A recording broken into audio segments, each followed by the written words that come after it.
Good morning, guys, and welcome back to our channel today. And in today's topic of discussion, we are going to discuss about summary of our new education policy. Okay, in this video, we will be discussing. First, I will give you the introduction of new education policy 2020. Then I will be explain you about the new format of NEP 2020. Then next topic of discussion will be new school assessment scheme. After that, we will discuss on online education and digital education. Next, we will be discussing about the key points of the new education policy, school education, college and higher education. Okay, so this all will be the points of discussion in today's video. Okay, so let's start with the introductory part of it, of summary of our new education policy 2020, right? This was started during the pandemic time, and right now also the pandemic is going on at full swing, and I hope that all of you are keeping safe. Okay, I hope, pray to the God also for the same, and take good care of yourself. Okay, let's see ahead here. The Union Cabinet, chaired by Prime Minister Narendra Modi, okay, approved the National Education Policy 2020. Okay, making a way for the large-scale transformational reforms in both school and higher education. So there were so many changes made, okay, as far as the education policy of school and higher education sectors are concerned. The new policy aims to pave the way for the transformational reforms in the school and higher education system in the country. This policy will replace 34 years old national policy of education. So the previous policy of national education was there, that was almost 34 years old for us. Okay, guys. So that has been replaced. Okay, and that policy was introduced to us in year 1986.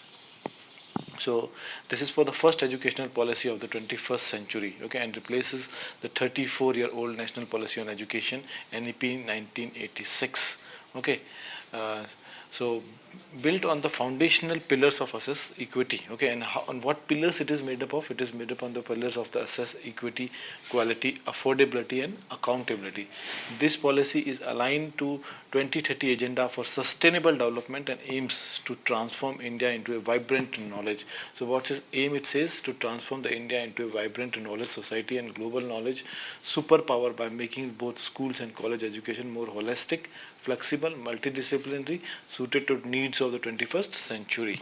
Okay, and aimed to bring out the unique capability of each student. Each student is having certain unique capacity. So this NEP 2020 will focus on that. Okay, guys. So now, what is our old pattern of NEP? Previous pattern is of 10 plus 2. Now this 10 plus 2 pattern will be replaced by, okay, it will be replaced by the new pattern policy, that will be your 5 plus twice 3 plus 4. Okay, this is our NEP 2020 say. Now what is this 5 plus 3 plus 3 plus 4 that I explain you over here? Okay, now see here, it says that what is NEP 5 plus 3 plus 4 format to replace 10 plus 2, as I told you. So one of the silent feature of new education policies shifting from this old pattern to this new pattern of, that is 5 plus 3, 3 plus 4. Okay, and keeping in mind a child's development and capabilities, the new NEP replaces the rules framed in 1986. Whatever rules were framed in 1986, now that will be changed in the new education policy 2020. Alright, and next we have, what does 5 plus 3 plus 4 mean? So the new education policy has replaced the school education format of 10 plus 2. Okay, till now we were having the 10th class, that is the board examination, then 11th and 12th, 2 more years were there. But now the assessment and this new policy accept this pattern, that is 5 plus 3 plus 3 plus 4. Here is how education will be approached according to the new reformed education policy. Okay, so education will be approached in this new pattern of, that is 5 plus 3 plus 3 plus 4. What is this new school assessment? Okay, the new school assessment of your, this 5 plus 3 plus 3 plus 4. What does it include? So the new school assessment scheme will come in place from 2020 to 2023. Okay, so when it will be get affected from 2022. So right now we are in 2021, right? So next year this new policy will be implemented. Now as per the new assessment scheme, school exams in grade 3, 5 and 8, okay, will test the child's basic learning with 360-degree progress report card. Okay, the child's learning will be judged on the basis of 360-degree progress report card. The policy has emphasized the mother tongue. okay, local language and regional languages as the main medium of instruction at least till grade 5. What does it mean? That primary education up to grade 5, a child should get either in its local language or its mother tongue. Okay, a children should not be burdened with any kind of foreign language, right? Till date, what was our pattern of our previous education policy was saying that mostly the parents wants to put their kids into the English medium schools, and the medium of instruction was English most in the most of the schools, right? And especially when children are they are small, so they are not able to pick up this language English, okay, because they are not, everybody is not coming from the same background. Okay, in urban areas it is fine, but when we look at the rural areas, okay, where the small villages are there, so there it is not possible for every child to understand what a teacher is teaching in English, right? So that was a problem. So now in order to sort it out this problem, the government has come up with this idea that at least up to grade 5, mother tongue should be given important, local languages should be given important, regional language should be given. In the sense means the medium of instruction should be that in the local or vernacular languages. But preferably till grade 8 and beyond. Okay. Now Sanskrit. Okay, if you look at it, yes, see that Sanskrit. So Sanskrit is to be offered at all the levels of schools and higher education as an option for the student. Now Sanskrit will be given certain more weightage now. Okay, till date, as we know that Sanskrit was losing its importance gradually. Okay, whereas the other languages like English and French, German, they have been introduced, right? Especially English is dominating more in education sector. So the other classical languages and literature of India is also available. Show options. Okay, no language will be imposed on any student. Okay, this is what the teaching learning new NEP 2020 says. Okay, this is not, any language cannot be forcefully implemented. Okay, whichever language a child wants to learn through, that should be there. Means as per the requirement of the particular area or the region. Like for an example, if I tell, if schools in Punjab, their children they prefer to be learn in Punjabi language, so that they should be taught in Punjabi. Okay, the students to participate in the fun project activities, the language of India, sometimes in the grades 6 to 8. Okay, such as Ek Bharat and Shrestha Bharat initiatives. Okay, this kind of projects can be given to the children, especially to 6 to 8 classes, so they should be more towards their nation. Okay, several foreign languages will also be offered at the secondary level, but as they come to the secondary level, then there will be the introduction of the foreign languages for them. Indian Sign Languages, ISL, okay, will be standardized across the country, and national and state curriculum material developed for the use of the students with hearing impairment. Okay, so those students, okay, those who are having hearing difficulty, for them sign language will also be introduced in the schools. All right. Okay, the another important thing is about the online education and the digital education. Now these days, everything has become more digitalized and we have become more mechanical, right? This pandemic time has put us in such a situation.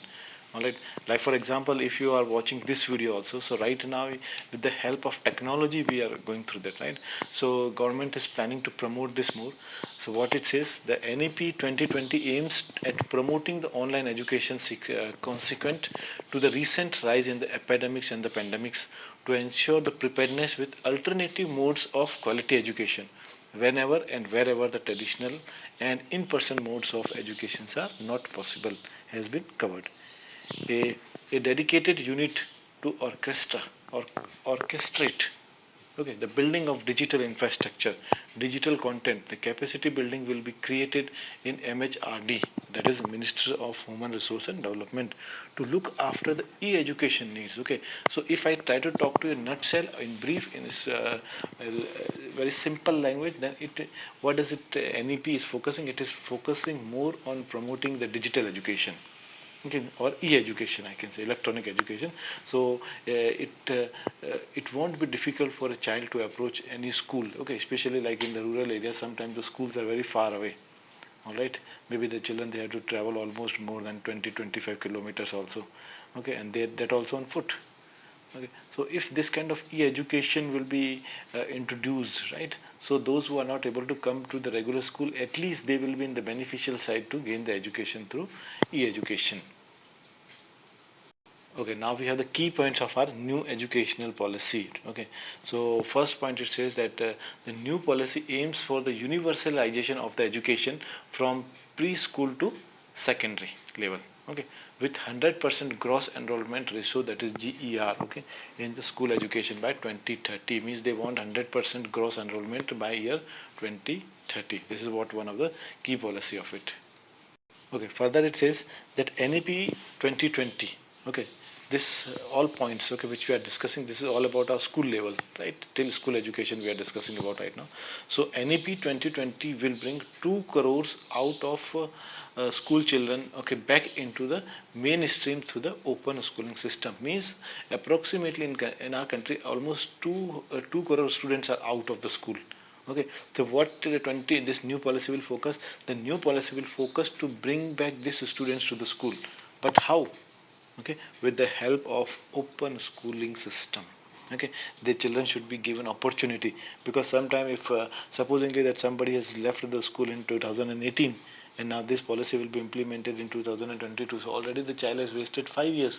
So we cannot, supposingly the child has dropped out in class 5, so we cannot make him sit again in the class 5, right? The wastage of time. So for the purpose, because the child is growing age wise also. Okay, so to sort it out this problem, the open schooling system has been started, like where there will not be any age limit. A child can study even from the home also. Okay, that's the one thing. Okay, now the point number 2 says the current 10 plus 2 system to be replaced by 5 plus 3 plus 3 plus 5 plus 3 plus 3 plus 4. Okay, circular structure. Okay, corresponding to the age. Okay, like 3 to 8 they will fall in the first of 5. Okay, then 8 to 11 years will fall in this category here, and 11 to 14 this one, and 4 to 18 will be in this. Okay, so this will bring hitherto means previously. Okay, uncovered age group of 3 to 6 also. Okay, under the school curriculum, now which has been recognized globally as a crucial stage for the development of the mental faculties of a child. Okay, the new system will have 12 years of schooling with 3 years of Anganwadi or the preschooling. Okay, so if you will look at the total overall schooling time period, right, so that will become 12 plus this 3 years of Anganwadi, so it will become around 15. Okay, so emphasize on the foundational literacy. Okay, numeracy, no rigid separation between the academic streams, extracurricular, vocational streams in the schools. Okay, vocational education to start from class 6 with internship. Okay, vocational education, it is also focusing, NEP is also focusing on vocational education. Now what is this vocational education? When we talk about the vocational education, means the kind of courses which help students to find a job in the market. What is going on relevant to that? What is going on? Supposingly its IT field is blooming, so children should be taught, they should be trained, they should be taught certain kind of skills. All right. Now teaching up to at least grade 5 to be in the mother tongue regional languages, as I already told you this point. Now assessment reforms are with the 360-degree holistic progress card. This also we have discussed about it.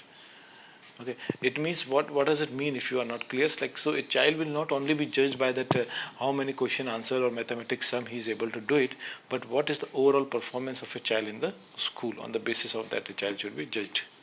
Okay, now further we have the higher education. Okay, what are the NEP policies for it? Okay, that we are going to discuss.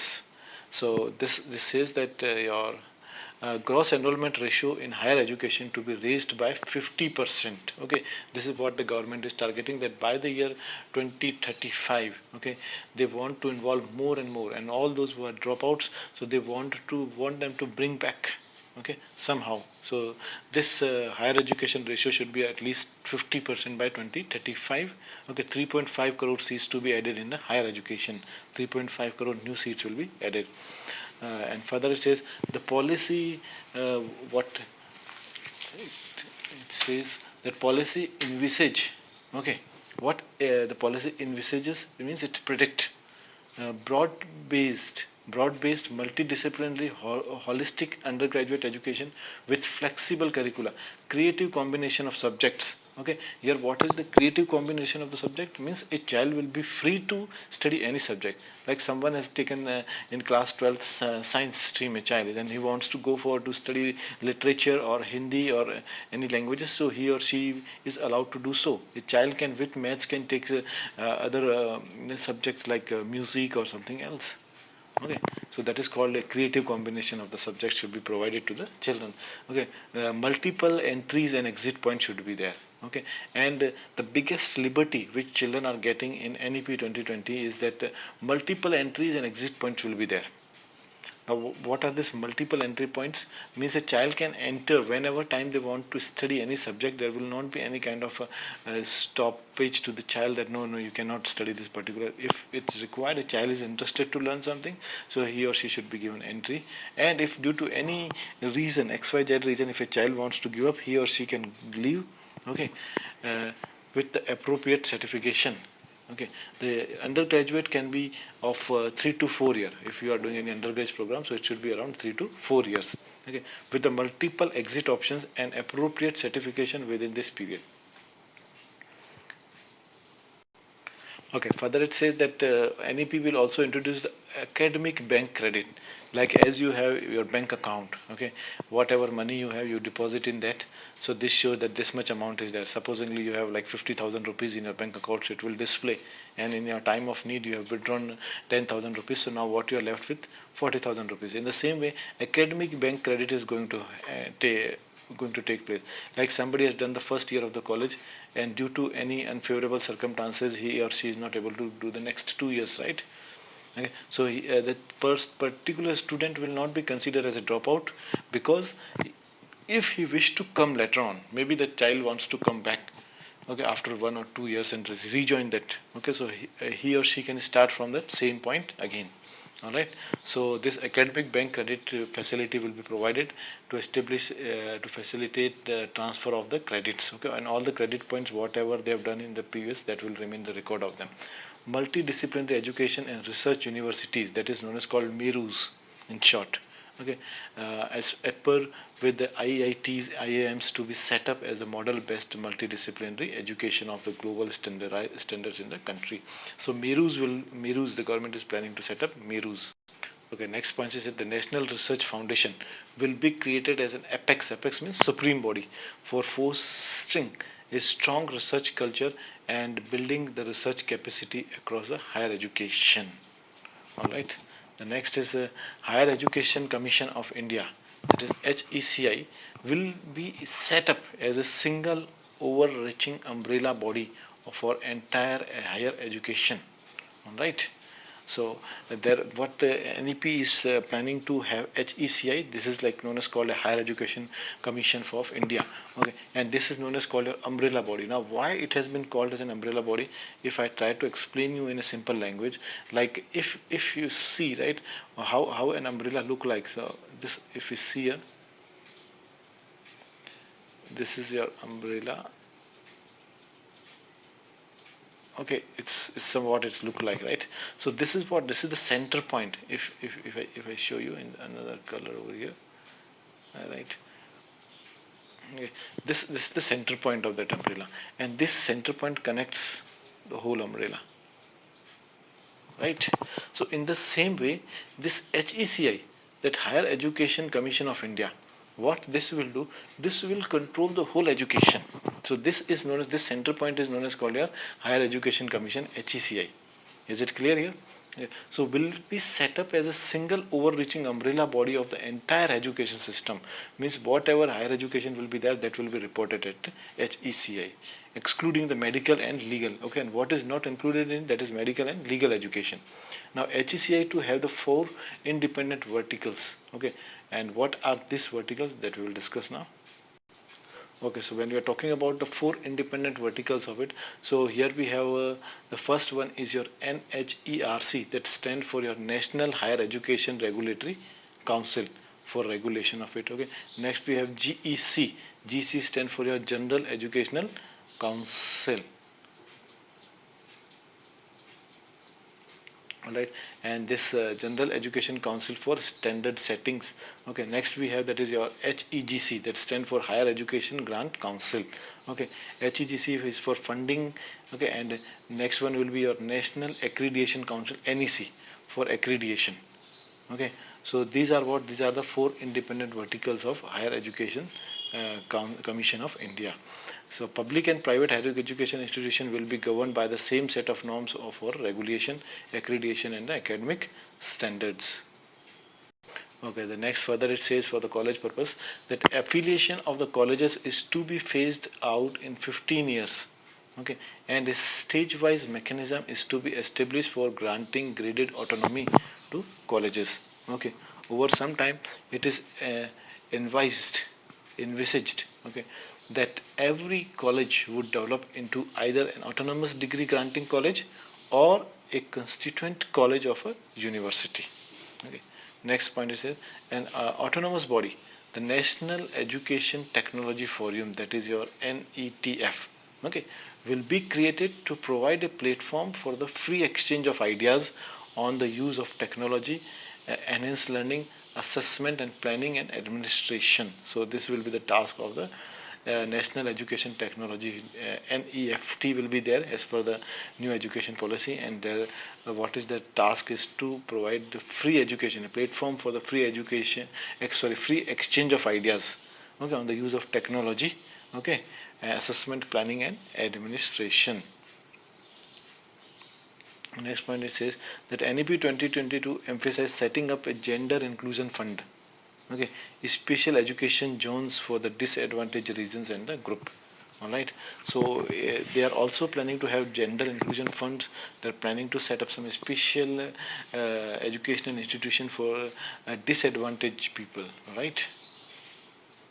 Okay, the center and the state, okay, the center as well as the states will work together to increase the public investment in the education sector to reach 6% of GDP. So they have kept a target that in NEP 2020's target is to reach the GDP, okay, to up to 6%. All right. So this is all a brief. I have tried to give you everything in a brief, a summary of our national education policy, and this is important from all your teaching related examination, your B.Ed examination, all right, and also as a source of information, one should know that. All right, guys. So thank you very much for being with us, and I wish all of you once again a happy weekend to you all. And I wish and pray that all of you take care of yourself, your parents, your family, because this COVID time is very, very dangerous, right? So I'm sure that you will take good care of everything. Okay. Thank you very much. Have a nice day and bye bye.